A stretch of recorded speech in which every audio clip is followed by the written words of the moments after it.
The Call of the Wild by Jack London. Chapter 1, Into the Primitive.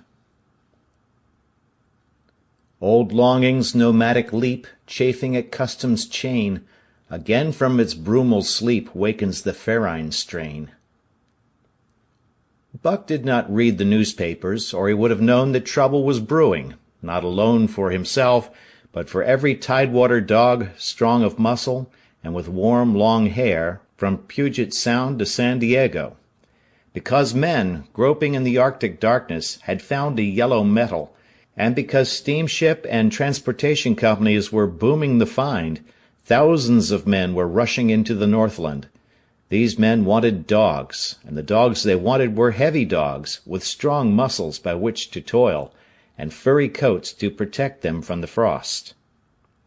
Buck lived at a big house in the sun-kissed Santa Clara Valley. Judge Miller's place, it was called. It stood back from the road, half hidden among the trees, through which glimpses could be caught of the wide, cool veranda that ran around its four sides. The house was approached by gravelled driveways which wound about through wide, spreading lawns and under the interlacing boughs of tall poplars. At the rear things were on even a more spacious scale than at the front. There were great stables, where a dozen grooms and boys held forth, rows of vine-clad servants' cottages, an endless and orderly array of outhouses, long grape arbors, green pastures, orchards, and berry patches. Then there was the pumping plant for the artesian well, and the big cement tank where Judge Miller's boys took their morning plunge and kept cool in the hot afternoon. And over this great domain Buck ruled. Here he was born, and here he had lived the 4 years of his life. It was true there were other dogs. There could not but be other dogs on so vast a place, but they did not count.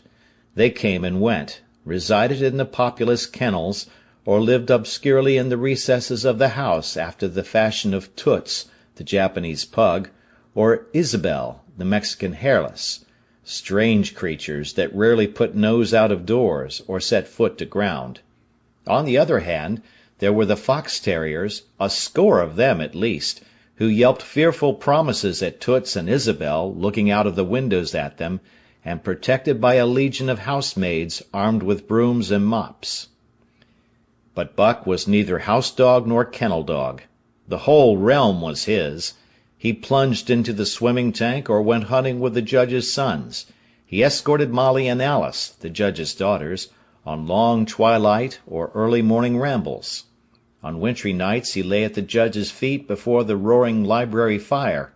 He carried the judge's grandsons on his back, or rolled them in the grass, and guarded their footsteps through wild adventures down to the fountain in the stable-yard, and even beyond, where the paddocks were, and the berry patches.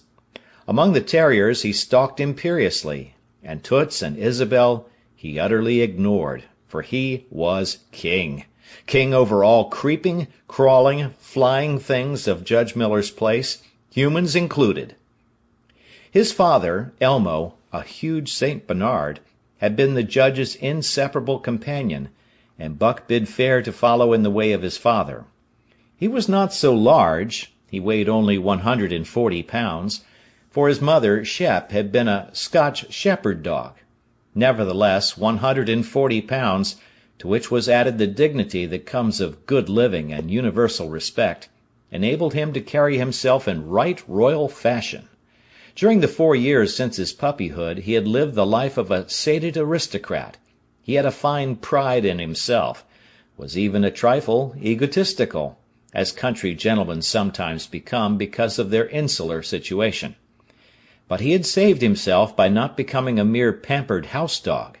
Hunting and kindred outdoor delights had kept down the fat and hardened his muscles, and to him, as to the cold tubbing races, the love of water had been a tonic and a health-preserver.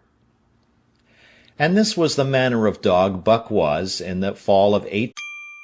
Sample complete. Ready to continue?